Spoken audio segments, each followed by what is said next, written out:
ओम नमः श्री महावीराय नमः। श्री द्वादशांग श्रुतदेव्यै नमः। आचार्य श्री आदिसागर महावीर कीर्ति सन्मति सागर गुरुभ्यो नमो नमः। प्रिय धर्मात्मन, आत्मा ज्ञानानंद स्वभावी है।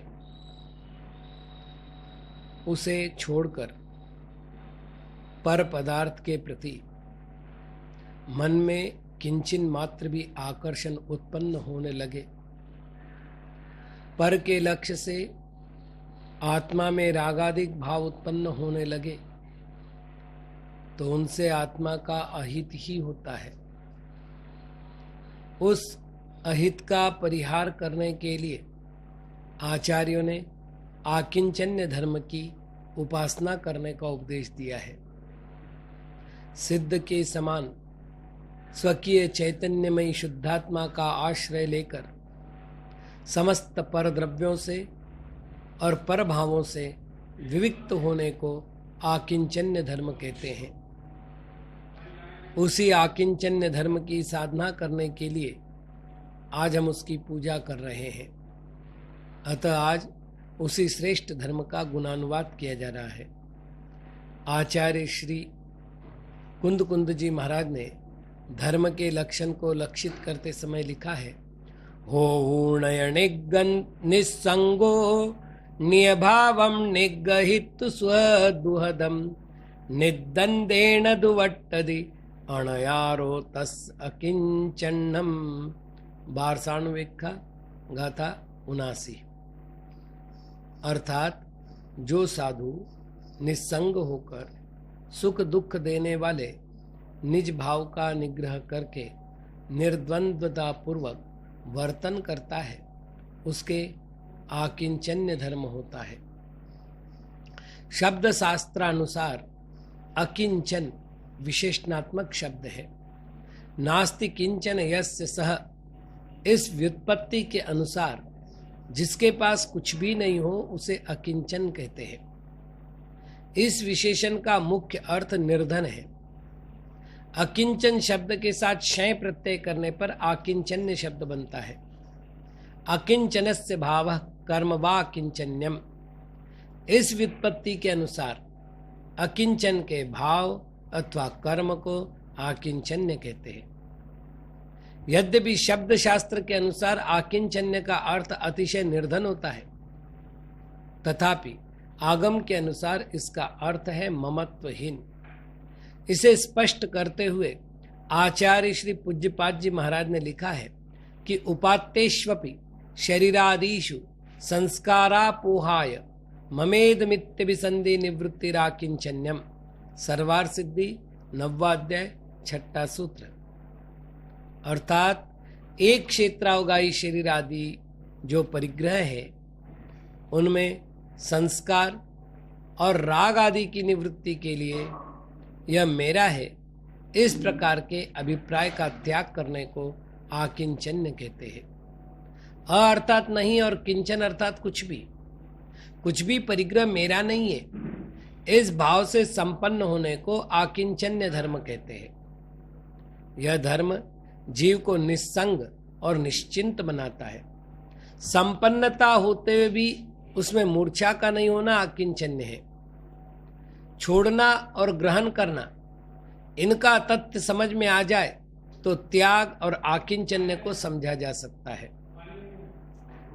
संबंध जोड़ने का कार्य बुरा नहीं, लेकिन उसमें तटस्थ भाव रखना आकिंचन्य है। जिस प्रकार बेटी अपनी होते हुए भी गृहस्थ उसे परकीय धन मानता है, उसी प्रकार पर वस्तुओं के मध्य में रहते हुए भी पर वस्तुओं को अपने मन में स्थान नहीं देने को आकिंचन्य कहते हैं। यह परम विरक्ति रूप भाव है। आकिंचन्य धर्म व्यक्ति को वस्तु से जल में स्थित कमल की भांति भिन्न रहना सिखाता है। संसार की समस्त वस्तुएं नश्वर हैं। संसार के समस्त संबंध वियोग के लिए ही बनते हैं। इस प्रकार का चिंतन वस्तु के प्रति मोह को उत्पन्न नहीं होने देगा। सुख की यात्रा का आरंभिक बिंदु सम्यक दर्शन है। सम्यक दर्शन का अर्थ है स्वस्वरूप का तथा पर स्वरूप का निश्चय। इस निश्चय के होने पर साधक की दिशा बदल जाती है। जो सुख का बाहर में अन्वेषण कर रहा था, वह जीव अंतरंग में सुख का अन्वेषण करने लगता है। यही आकिंचन्य धर्म का केंद्र बिंदु बन जाता है। जैसे जैसे मोह की ग्रंथियां क्षीण होने लगती है, वैसे वैसे इस धर्म की अभिवृद्धि होने लगती है। मूर्छा को परिग्रह कहते हैं और जागृति को अपरिग्रह कहते हैं। मूर्छा से जागृति की ओर जाने की प्रक्रिया को ही आकिंचन्य कहते हैं। आकिंचन्य धर्म का धारक जीव सशक्त होता है। परिग्रह एक सहारा है। वह सहारा उसे ही चाहिए जो स्वयं समर्थ नहीं होते। जो अज्ञान से ग्रसित होता है वही परावलंबी बनकर अपने आप को सुरक्षित मानने लगता है। स्वावलंबी बने बिना कोई पर के सहारे का परित्याग नहीं करता। धर्म स्वकीय शक्तियों को प्रकट करता है। अपनी शक्ति का प्रकटीकरण होने पर ही धर्म प्रकट होता है। ज्ञातव्य है कि क्रोध के अभाव से क्षमा धर्म प्रकट होता है। मान का विनाश होने पर मार्दव धर्म प्रकट होता है। माया का असद्भाव होने पर ही आर्जव धर्म का सद्भाव होता है। शौच धर्म को प्राप्त करने के लिए लोभ की सत्ता को पराभूत करना होता है। इस प्रकार एक एक कषाय के अभाव में एक एक धर्म रूपी सूर्य का उदय हुआ था। इन चारों कषायों के साथ मिथ्यात्व और हास्य, रति, अरति, शोक, भय, जुगुप्सा, स्त्रीवेद, पुरुषवेद तथा नपुंसक वेद, इन सब का अभाव होने पर ही आकिंचन्य धर्म प्रकट होता है। इससे स्पष्ट हो जाता है कि आकिंचन्य धर्म सबसे बड़ा धर्म है। यहां एक प्रश्न उपस्थित होता है कि शौच धर्म में पर द्रव्य के प्रति लोभ का परित्याग कर दिया गया था।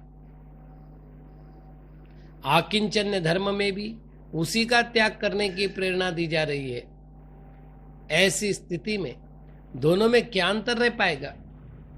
इसका समाधान आचार्य श्री अकलंक जी महाराज ने अतिशय सुंदर पद्धति से दिया है। वे लिखते हैं, तस्य नैर्मम्य प्रधानत्वात् स्वशरीरादिषु संस्काराद्यापोहार्थमाकिंचन्य मिष्यते। राजवार्तिक 9वां अध्याय 6वां सूत्र 7वां वार्तिक। तात्पर्य यह है कि पर द्रव्य के जीवित आरोग्य, इंद्रिय और उपभोग के विषय लोभ का त्याग करने के लिए शौच धर्म की उपासना की जाती है और स्वशरीर आदि में संस्कारों का अभाव करने के लिए आकिंचन्य धर्म की आराधना की जाती है, क्योंकि आकिंचन्य धर्म में निर्ममत्व की प्रधानता होती है। वस्तुतः आकिंचन्य को उपलब्ध करने के लिए अपरिग्रह का आलंबन लेना आवश्यक होता है। आचार्य श्री उमा स्वामी जी महाराज ने अपरिग्रह का परिपालन करने के लिए 5 प्रकार की भावनाओं को भाने का उपदेश दिया है। यथा मनोज्ञा, मनोज्ञेन्द्रिय, विषय, राग, द्वेष, वर्जनानि 5। तत्वार्थ सूत्र 7वां अध्याय 8वां सूत्र। अर्थात 5 इंद्रियों के मनोज्ञ और अमनोज्ञ विषयों में राग द्वेष का त्याग करने से 5 भावनाएं होती हैं। इन 5 भावनाओं की साधना मनुष्य के लिए परिग्रह के घातक वारों से बचाने वाली ढाल सिद्ध होती है। यह संसार है तो इसमें आकर्षण को उत्पन्न करने वाले अनेक प्रकार के पदार्थ भी है। जो उन आकर्षणों से मुक्त रहकर अपनी आत्म साधना करना चाहते हैं, उन साधकों के लिए ये 5 भावनाएं सुरक्षित गुफा की भांति है। इन भावनाओं को भाने वाले साधक का आत्मिक उत्थान कभी अवरुद्ध नहीं होता। वह संतोष के सागर में अवगान करते हुए शांति की लहरों का आनंद लेता है। ऐसे साधक का मन स्ववश होता है। चित्त के सुस्थिर होने से सदैव विवेक जागृत रहता है। विवेक का जागरण होने पर सन्मार्ग में अग्रसर होने की प्रेरणा मिलती है। इस प्रकार से भावनाएं मनुष्य का हित करती है। ये भावनाएं ज्ञानेंद्रियों पर साधक के स्वामित्व को कायम करता है। ऐन्द्रिक अनुभव ही भौतिक पदार्थों के प्रति आकर्षण उत्पन्न करता है। ये अनुभव दलदल के समान होते हैं, दूर से सुंदर लगते हैं, उनमें पैर डालकर खेलने का मन करता है। उनमें एक पैर डाला कि वह फंस जाता है, उसे निकालने के लिए दूसरे पैर पर जोर देना पड़ता है। पहला पैर निकलता है परंतु दूसरा फंस जाता है। इस प्रकार उस दलदल से निकलना कठिन हो जाता है। अतः इन 5 भावनाओं को भाते हुए आकिंचन्य धर्म को प्राप्त करने का प्रयत्न करना चाहिए। उनका स्वरूप इस प्रकार है। मनोज्ञ और अमनोज्ञ स्पर्शनेन्द्रिय राग द्वेष वर्जन, यह पहली भावना है। इस भावना के द्वारा अस्पर्श स्वभावी आत्मा की भावना की जाती है। स्पर्शनेन्द्रिय समस्त शरीर में व्यापक है, शेष इंद्रियां इसमें व्याप्य है, अतः इसका नियमन आवश्यक है। शीतल, उष्ण, कोमल, कठोर, हल्का, भारी, रूखा और चिकना, इन 8 विषयों का ज्ञान कराने वाली यह इंद्रिय अतिशय बलशाली है। इसे और रसनेन्द्रिय को मूलाचार में कामेंद्रिय कहा गया है। स्पर्शनेन्द्रिय के विषयों को पाकर जीव सुखरूप अथवा दुखरूप अनुभूति करता है। शीतल वायु जहां मन को प्रफुल्लित करती है, वही झंझावात मन को आतंकित करता है। कठोर चट्टानों का स्पर्श जहां पीड़ाकारी है, वहां कोमल रुई का स्पर्श आनंददायी है।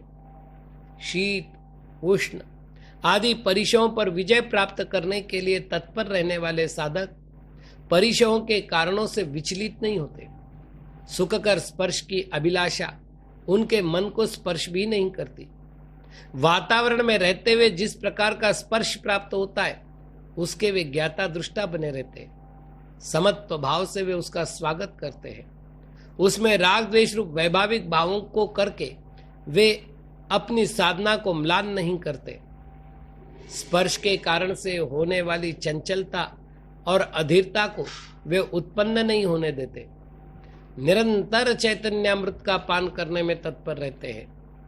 इससे उन्हें सहिष्णुता और शांति का अनुभव होता है। यही इस भावना को भाने का फल है।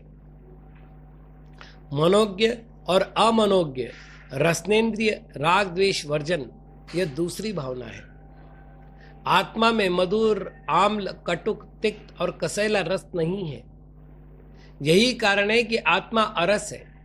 उस अरस आत्मा को प्राप्त करने का लक्ष्य लेकर यह भावना भाई जाती है। रसनेन्द्रिय अर्थात जिह्वा स्वाद का परिचय देती है। वे पदार्थ सरस और स्वादिष्ट भी हो सकते हैं अथवा निरस और अप्रिय भी हो सकते हैं। साधक यदि परिपक्व है तो उसमें स्वाद के प्रति आकर्षण भी नहीं होता और विकर्षण भी नहीं होता। साधक भोजन बिना नहीं रह सकता। भोजन किया जाएगा तो स्वाद अवश्य आएगा। स्वाद को जानने से किसी प्रकार की हानि नहीं होती, परंतु स्वाद में अनुकूलता अथवा प्रतिकूलता के भाव उत्पन्न होने पर कर्मों का बंध होता है। यही आत्मा की हानि है। साधक आहार करता है किंतु उसका प्रयोजन जिह्वा को संतुष्ट करना नहीं होता। रस से रसना को तृप्त करने का विकल्प साधक के मन में नहीं होता। उसे मिष्टान्न का आहार प्राप्त हो अथवा स्वादीन भोजन की प्राप्ति हो, साधक के लिए वह भोजन न काम्य है और न उपेक्षणीय है। जीवन यात्रा का संचालन करने के लिए वह आहार को ग्रहण करता है। प्राप्त होने वाले आहार को सहज भाव से ग्रहण करके साधक तन की वेदना का शमन करता है। उससे प्राप्त होने वाले बल का संबल पाकर वह आत्म साधना को उग्र बनाता है और आत्म स्वभाव को प्राप्त कर लेता है। जिसे चैतन्य रस प्राप्त हो चुका है, उसे पुद्गल के सामान्य रस में आनंद कैसे आ सकता है। रसनेन्द्रिय को छोड़कर शेष इंद्रियों का एक एक ही कार्य है। रसनेन्द्रिय के 2 कार्य हैं। एक कार्य का वर्णन तो किया जा चुका है, अब दूसरे का विचार किया जाता है। रसनेन्द्रिय का दूसरा कार्य बोलना है। 2 इंद्रिय से लेकर पंचेंद्रिय पर्यंत के समस्त जीवों में यह इंद्रिय पाई जाती है। अतः बोलने का कार्य इन जीवों के द्वारा किया जाता है। असंगी पंचेंद्रिय तक के जीव जिस भाषा का प्रयोग करते हैं वह अनुभय नामक भाषा है। संगी पंचेंद्रिय जीवों में सत्य, असत्य, उभय और अनुभय नामक भाषाएं पाई जाती हैं। भाषा का प्रयोग समीचीन हो सकता है, परंतु आत्म भावना से विहीन मनुष्य पर निंदा जैसे अयोग्य भाषण में अधिक रुचि लेता है। अयोग्य भाषण का परित्याग करके योग्य भाषण का प्रयोग करना और आत्मशक्ति को प्राप्त करके भाषा से मुक्त होना, यही साधना का पावन पथ है। अतः बोलने के काल में संयम की भावना पूर्वक भाषा समिति का पालन करना चाहिए। यही इस भावना के भाने का प्रयोजन है। मनोज्ञ और अमनोज्ञ घ्राणेन्द्रिय राग द्वेष वर्जन, यह तीसरी भावना है। अगंध स्वभाव को धारण करने वाला साधक अपने स्वरूप को प्राप्त करने की भावना में सदैव लीन रहता है। इसके लिए वह घ्राणेन्द्रिय पर विजय प्राप्त करने का प्रयत्न करता है। नासिका मनुष्य को गंध से परिचित कराती है। गंध के सुगंध और दुर्गंध, ये दो प्रकार है। सुगंध मन को आह्लादित करती है और दुर्गंध मन को कष्टकर लगती है। इस परिस्थिति पर नियंत्रण स्थापित करके संभाव की शिक्षा प्राप्त करने के लिए भावना भाई जाती है। वस्तु में पाया जाने वाला सुगंध नामक गुण अथवा दुर्गंध नामक गुण स्थायी नहीं होता। सुगंधित वस्तु कालांतर में दुर्गंधित अथवा गंधहीन हो जाती है। दुर्गंधित वस्तु कालांतर में सुगंधित हो जाती है। ऐसा अनुभव संसार में किया जा सकता है। फिर गंध के प्रति प्रीति अथवा घृणा करने को उचित कैसे माना जा सकता है? सुगंध किसी के लिए अमनोज्ञ है, इससे विपरीत दुर्गंध किसी के लिए मनोज्ञ है। गंध वस्तु का धर्म होता तो वह एक के लिए मनोज्ञ और दूसरे के लिए अमनोज्ञ नहीं होता। मनोवृत्ति के आधार से गंध का अनुभव होता है। अतः मनोवृत्ति का विलयन करके उपयोग को आत्म केंद्रित करने की प्रेरणा इस भावना के द्वारा प्राप्त होती है। मनोज्ञ और अमनोज्ञ चक्षुर इंद्रिय राग द्वेष वर्जन, यह चौथी भावना है। जीवकांड नामक ग्रंथ के अनुसार 5 इंद्रियों में चक्षुर इंद्रिय का विषय बहुत बड़ा है। भरत क्षेत्र के आर्यखंड में रहने वाला व्यक्ति नील पर्वत पर अवस्थित सूर्य में पाए जाने वाले चैत्यालय की वंदना कर सकता है। अतः चक्षुर इंद्रिय पर नियंत्रण करना अति आवश्यक है। नेत्र मानव के मन को अनेक प्रकार के सुंदर अथवा असुंदर रूप के संपर्क में ले जाता है। मन को दृश्यमान जगत से परिचित कराने का कार्य इसी इंद्रिय के द्वारा किया जाता है। मन भावन दृश्यों को देखकर मन उसमें अनुरक्त होता है। कुछ पदार्थ कुदर्शी भी होते हैं, उनको देखकर मन में ग्लानि उत्पन्न होती है। देखने की प्रवृत्ति मनुष्य की साहजिक है। ऐसा नहीं हो सकता कि वह कुछ देखे ही नहीं। हाँ, देखने योग्य वस्तु को देखने का विषय ही बनाए रखना चाहिए। किसी पदार्थ का दर्शन होने पर उसमें अनुरक्त होना अथवा रोष से भर जाना, यह अस्वाभाविक होने से अनुपयुक्त है। तटस्थ भावों से पदार्थों को देखने से ही इस भावना की सिद्धि होती है। वस्तु सुंदर भी नहीं होती और असुंदर भी नहीं होती। वस्तु के निरीक्षण कर्ता की रुचि, परिस्थिति और मनस्थिति के कारण सुंदरता और असुंदरता का बोध होता है। स्थितप्रज्ञ साधक देखते हुए भी नहीं देखता। प्रति समय अमूर्त आत्मा की भावना करने वाला साधक अपने मन को इस प्रकार प्रशिक्षित करता है जिससे वह पदार्थ को देखते हुए भी उसमें राग द्वेष रूप विभावों की उत्पत्ति नहीं होने देता। यही इस भावना को भाने का प्रयोजन है। मनोज्ञ और अमनोज्ञ कर्णेन्द्रिय राग द्वेष वर्जन, यह 5वीं भावना है। आत्मा अशब्द स्वभावी है। कर्णेन्द्रिय का विषय है शब्द। कर्णेन्द्रिय के द्वारा जगत में उत्पन्न हुए मनोज्ञ अथवा अमनोज्ञ शब्दों को ग्रहण किया जाता है। उन शब्दों को श्रवण करने पर मन में उसकी प्रतिक्रिया व्यक्त होने लगती है। वस्तुतः शब्द प्रिय अथवा अप्रिय नहीं होते। मनोवृत्ति के अनुरूप वे प्रिय अथवा अप्रिय के रूप में प्रतीति में आते हैं। जब प्रशंसा आदि के शब्द कर्णेन्द्रिय के विषय बनते हैं तो मन प्रफुल्लित हो जाता है। फिर मन में यह आशा पल्लवित होती है कि इन प्रिय अंशों की पुनरावृत्ति होती रहे। प्रशंसा के वे शब्द उसके मन में हर्ष का अनुभव कराते हैं।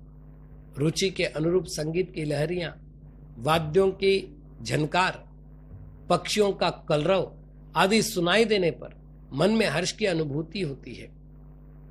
इससे विपरीत भयप्रद करुणायुक्त शब्दों को सुनने पर मन में दुख का वेदन होता है। प्रिय शब्द जहां राग के उत्पादक होते हैं, वहीं अप्रिय शब्द द्वेष के निर्माता होते हैं।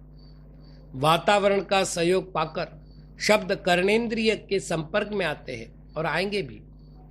शब्दों का त्याग तो संभाव्य नहीं है, परंतु शब्दों का श्रवण करने पर उत्पन्न होने वाली प्रतिक्रिया से विमुख हुआ जा सकता है। साधक का कर्तव्य है कि वह अपनी बुद्धि को प्रिय अप्रिय स्वरों में न लगावे। कर्णेंद्रिय के विषय मिलने पर मन को तटस्थता की शिक्षा देनी चाहिए। यही इसी भावना का फल है। इच्छाओं की दुष्पूर्ता, इच्छाओं के अधीन रहकर कोई भी सुखी नहीं हो सकता। यद्यपि संसार में वस्तुएं अनगिनत है, तथापि इच्छा उससे भी अनंत गुणित है।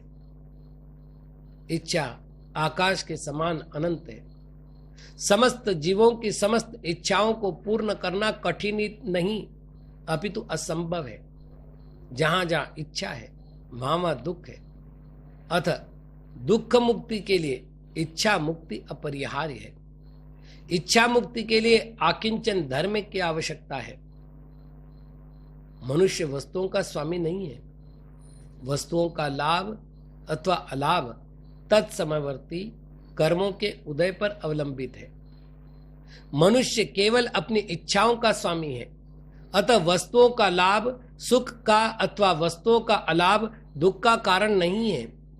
उसकी अनिच्छा सुख का और इच्छा दुख का कारण है। अतः सुखाभिलाषी साधक को दुखों से मुक्ति प्राप्त करने के लिए इच्छाओं पर अनुशासन करना चाहिए। इच्छाओं पर अनुशासन करने की विधि आकिंचन्य धर्म के कारण ज्ञात होती है। अतः आकिंचन्य धर्म उपादेय माना गया है। आकिंचन्य धर्म का परिपालक जीव परिपूर्ण अहिंसक होता है।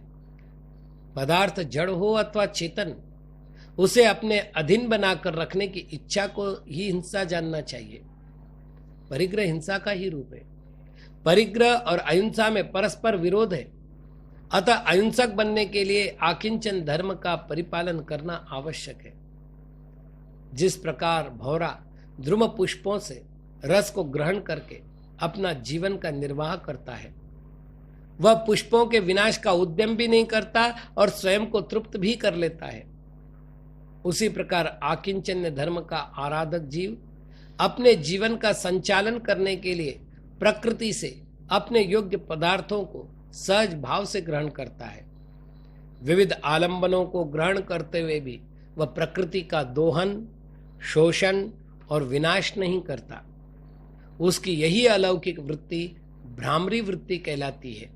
यही वृत्ति उसे अहिंसा धर्म का पालन करने में सहयोगी बनती है। आकिंचन्य धर्म को उपलब्ध करने की इच्छा मन में हो तो कुछ सार्थक उपाय किए जाने चाहिए। सर्वप्रथम पर में कर्तृत्व बुद्धि और भोक्तृत्व बुद्धि का अभाव करना चाहिए, क्योंकि इस प्रकार की बुद्धि के कारण से रागादिक की उत्पत्ति होती है।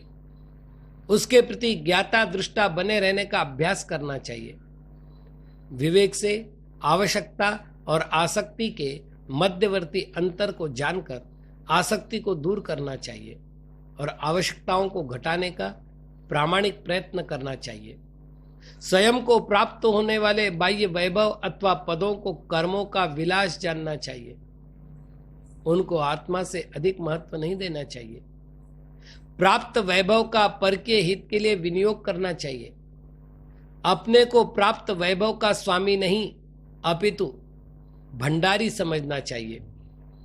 प्रति समय इस सत्य को स्मरण रखना चाहिए कि सोने से मनुष्य का मूल्य नहीं होता, मनुष्य के कारण सोने का मूल्य है। साधक को सदैव यह सत्य ध्यान में रखना चाहिए कि मन में परद्रव्य का स्वामी बनने की कामना भी आकिंचन्य धर्म का विघात करती है। अतः इस प्रकार की कामनाओं को स्वयं में प्रवेश करने की अनुमति नहीं देनी चाहिए। कीट से लेकर कैठी बारी अर्थात विष्णु पर्यंत के जितने जीव हैं उनका जीवन इच्छाओं का वशवर्ती है। तृष्णा की अधिकता अतृप्ति को उत्पन्न करती है और अतृप्ति कभी आत्म शांति को प्रकट नहीं होने देती। जिस प्रकार कीचड़ में फंसा हुआ गजराज सदैव दुख उठाता रहता है, उसी प्रकार स्त्री कुटुंबादिक में आसक्त हुआ जीव दुख उठाता रहता है। जिस प्रकार छोटे से छोटा कांटा शरीर में दुख उत्पन्न कर देता है, उसी प्रकार छोटी सी इच्छा भी शरीर को दुख देती है। जो इच्छाओं से रहित होता है वह सब पर राज करता है। मनुष्य की गुरुता तभी तक सुस्थिर रहती है जब तक वह आकिंचन्य का अनुपालन करता है। इस सत्य को जानने वाला साधक ही तृष्णा का अंत करके आकिंचन्य धर्म को धारण करता है। परिगृह्यते इति परिग्रह, यह परिग्रह शब्द की व्युत्पत्ति है। इसका अर्थ है ग्रहण करना, स्वद्रव्य का, स्वगुणों का और स्वपर्यायों का। न त्याग होता है और न ग्रहण। ग्रहण और त्याग की वृत्ति पर द्रव्य को आधार बनाकर ही होती है। इस प्रकार जो पदार्थ बाहर में बिखरा पड़ा है उसे एकत्र करके सुनिश्चित घेरे में बांध कर रखने को परिग्रह कहते हैं। मोह परिग्रह का मेरुदंड है। अग्नि को संस्कृत भाषा में अनलम कहते हैं। समास विच्छेद करने पर इसके दो शब्द बनते हैं, न अलम। अलम अर्थात तृप्ति। बहुत से काष्ठ व घृतादि का प्राशन करके अग्नि तृप्त नहीं होती। उसी प्रकार अति संचय करने पर भी परिग्रही का मन संतुष्ट नहीं होता। परिग्रह की ज्वाला आत्मा के सद्गुणों को झुलसाती है, अतः परिग्रह से आत्मा का अहित होता है। परिग्रह दुख का पर्यायवाची है। परिग्रह का विसर्जन अनंत आनंद को प्राप्त कराता है। चिरजीवी मोह के राज्य को समाप्त करने के लिए परिग्रह की ग्रंथि का विलय करके आकिंचन्य धर्म की आराधना करनी चाहिए। आकिंचन्य धर्म का परिपालन करने के लिए साधक को क्रोधादिक कषायों का और हिंसादिक पापों का त्याग करना पड़ता है। कषायों का त्याग करने से उसमें क्षमादिक धर्म स्वयं प्रकट हो जाते हैं। आकिंचन्य धर्म का पालक वचनों का दुरुपयोग नहीं करता, अतः वह सत्य वचनों का प्रयोग करता है। अंतरंग और बहिरंग परिग्रह का त्याग करने से संयम धर्म की सिद्धि उसे सहज ही हो जाती है। पर द्रव्य के प्रति इच्छा का निरोध करने के कारण उसमें तपधर्म पाया जाता है। पर द्रव्य का विकल्प छोड़ देने से वह त्याग धर्म का अनुपालक बन जाता है। मूर्छा रूप परिणामों का त्याग करने के कारण वह आत्म ब्रह्म की चर्या करने में समर्थ होता हुआ ब्रह्मचर्य का पालक हो जाता है।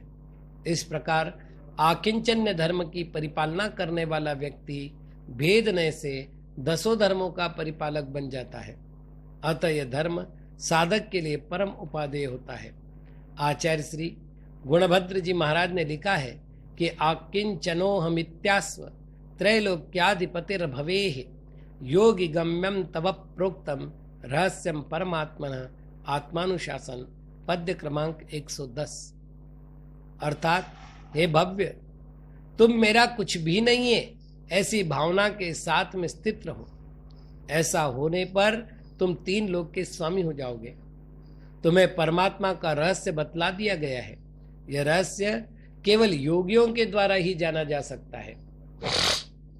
आकिंचन्य धर्म संसार की वस्तुओं को ग्रहण नहीं करने तक सीमित नहीं है। उसके लिए मन के वे संकल्प भी त्यागने होंगे जिनमें वस्तुओं को ग्रहण करने की वासना है। यह आत्म ध्यान के द्वारा ही संभव है। आत्मज्ञान के प्रसाद से जब विवेक रूपी सूर्य उदित होगा तब किसी पदार्थ को ग्रहण करने की वासना स्वतः अस्तंगत होगी। जिस प्रकार संसार का अवलोकन करते करते संसार मनुष्य के मन में निवास करने लगता है, उसी प्रकार आत्म ध्यान करते करते आत्मा मन में निवास करने लगेगा। आत्मा रूपी भगवान जिस मन में निवास करने लगता है वह मन मंदिर के समान हो जाता है। उसमें पर द्रव्य रूपी आमिष को ग्रहण करने की वासना उत्पन्न कैसे हो सकती है? नहीं हो सकती। यदि मन में आत्म ध्यान से प्रकट हुई शुद्धता नहीं हो तो त्याग भी अहंकार रूपी विष को जन्म देता है। इस सूक्ष्मतम अहंकार का त्याग करना तो बड़े बड़े साधकों के लिए भी कठिन है। अपनी प्रशंसा का श्रवण करना, उससे हर्षित होना इत्यादि दोष उसी के कारण उत्पन्न होते हैं। साधक के द्वारा यह मन पर डाला गया ऐसा वजन है जिसे लेकर अध्यात्म की पहाड़ी पर चढ़ना असंभव है। सच्चे संतों की चरण सन्निधि में बैठकर मन में अपने ईश्वरत्व का ध्यान करके तथा प्रत्येक कार्य को यंत्रवत करते रहने से अर्थात निष्काम रूप से करते रहने से यह सूक्ष्मतम अहंकार विलय को प्राप्त होता है। इससे मन स्वच्छ होता है।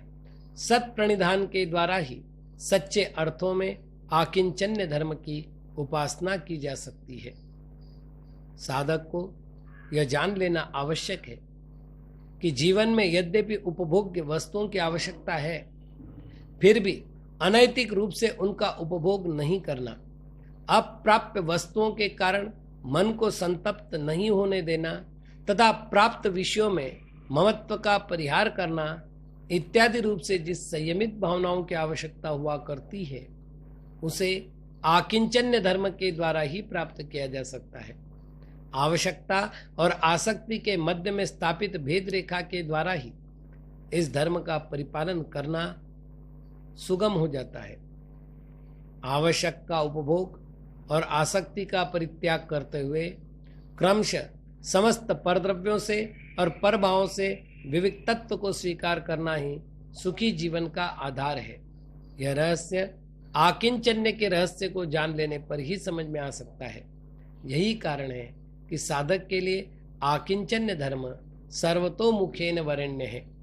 यह आकिंचन्य धर्म मेरे हृदय में अवतीर्ण होकर समस्त आत्महितैषियों के मन को भी ममत्व से रहित अतिशय पवित्र बनावे और इसके प्रसाद से सभी मोक्ष लक्ष्मी के पति बने, मैं यही कामना करता हूँ। ओम नमः।